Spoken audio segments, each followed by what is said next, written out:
Hello，大家好啊！我係利嘉閣工商鋪嘅Kevin Yiu 姚生。咁我由05年開始咧，已經喺呢一區荔枝角做嘢噶啦。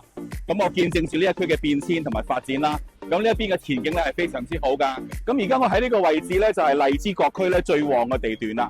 呢個位置咧就係位於呢個長沙灣道啦，同埋大南西街咧，大家見到雙高機呢個位置啦嚇。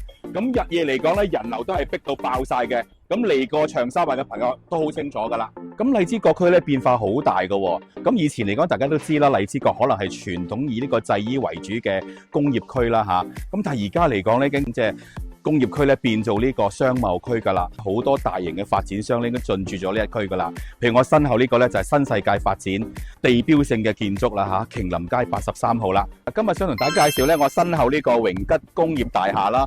咁地下個位置大家見到咧就係白色招牌嗰個位置啦。咁而家係做緊食肆嘅，呢邊係相連嘅地廠嚟嘅，咁位置係非常好㗎。咁個門面嘅闊度係相當之闊嘅，咁大概目測都有50尺嘅門面嘅闊度啦。如果用啲心思去再裝修下、翻新一下，做翻啲大玻璃嘅話，出嚟嘅效果係非常之 very good 㗎。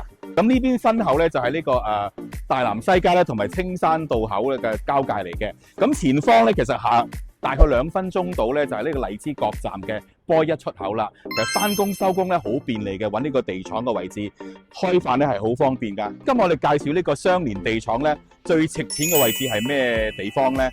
咁佢係稀有性啦嚇，一座大廈榮吉工業大廈 A 座嚟講，唯一一個食堂咧就係呢個位置啦，所以稀有性係非常值錢㗎。呢個相連地廠咧大約嘅面積你會有2160尺嘅，咁裡面配有呢個400M、400A 嘅大電啦，同埋呢個食堂牌照。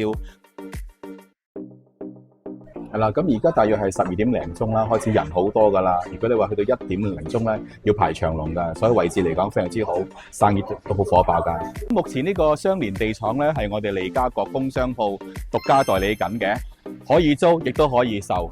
咁如果大家興趣嘅話咧，可以隨時聯絡我啦。我係利嘉閣工商鋪嘅 Kevin Yiu 姚生，一定幫到你手，爭取到好價錢㗎。